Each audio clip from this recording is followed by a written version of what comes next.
This is Monty with Bill Brothers Roofing and Solar. Started my digital inspection. We're at a property in the Claremont Mesa area, and we always like to start underneath the eaves just to get an idea of the condition of the wood. Now, the eaves consist of the fascia board. We have the rafter tails, and then in this case, we actually have plywood underneath here rather than starter boards in the front.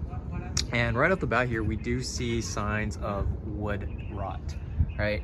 So we see it on the end of that fascia board, and then we also see a lot of warping right here near the rafter tails, and then as well as this fascia board. This fascia board is actually completely rotted out.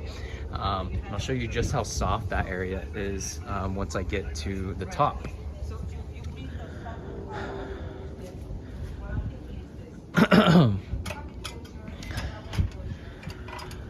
So what we're looking at here on this back section is actually modified bitumen torch down. And there's a couple things going on. We do see the material completely lifted up around the edge. So this is not sealed. Definitely a major entry point for water and rain to enter. And you can see that all along the edge.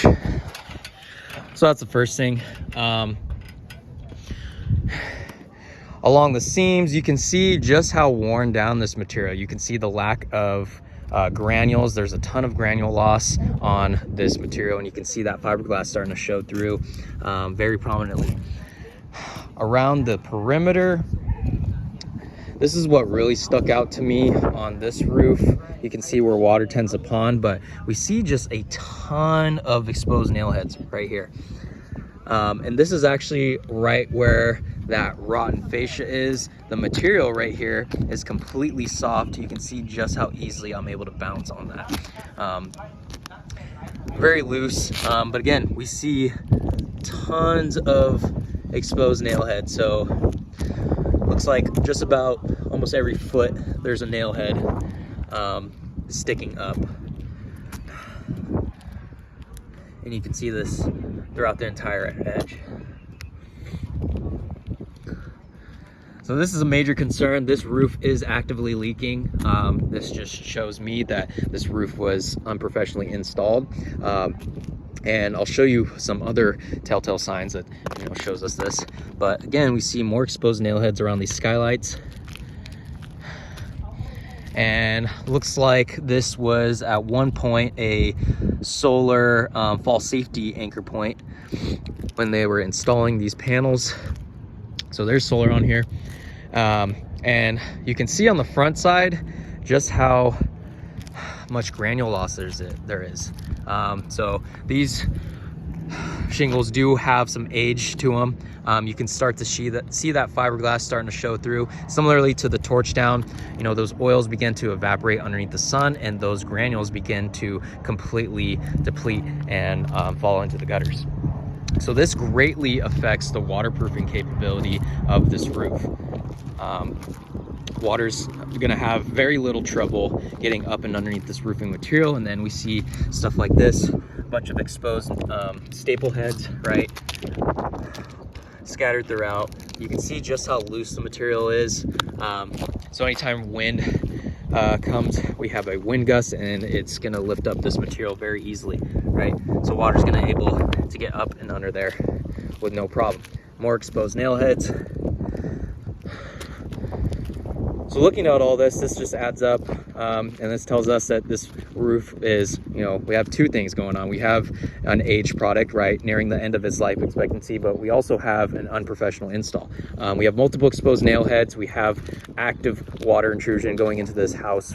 You can see signs of wood rot all around the perimeter, and this roof definitely needs to get replaced.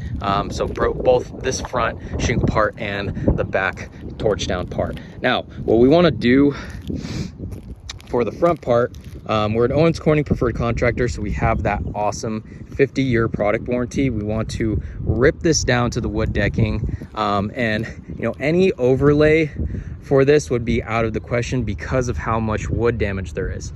So I would highly recommend just tearing this down to the wood decking, address that rotten wood. We want to get rid of that rotten wood, and put new shingles down, okay? And for the back, right, we want to put a TPO material TPO is a synthetic product. It is superior at holding water. It's commercial grade. We use it on a ton of buildings, and essentially what it does is turns this entire roof plane into one single membrane. So there is no open flame when installing this product. It's actually welded on with a heat gun, and highly reflective against the UV rays long term, and it prevents actually algae growth. So this product does a phenomenal job at holding water, and would have no problem at keeping that water out from under here. So that would be my recommendation. We also want to update all the flashings around the chimney and all of the penetrations around here. And we have license and in-house crews to perfectly remove and reinstall these panels and put them in their proper spots. So that ends my inspection video. Thank you.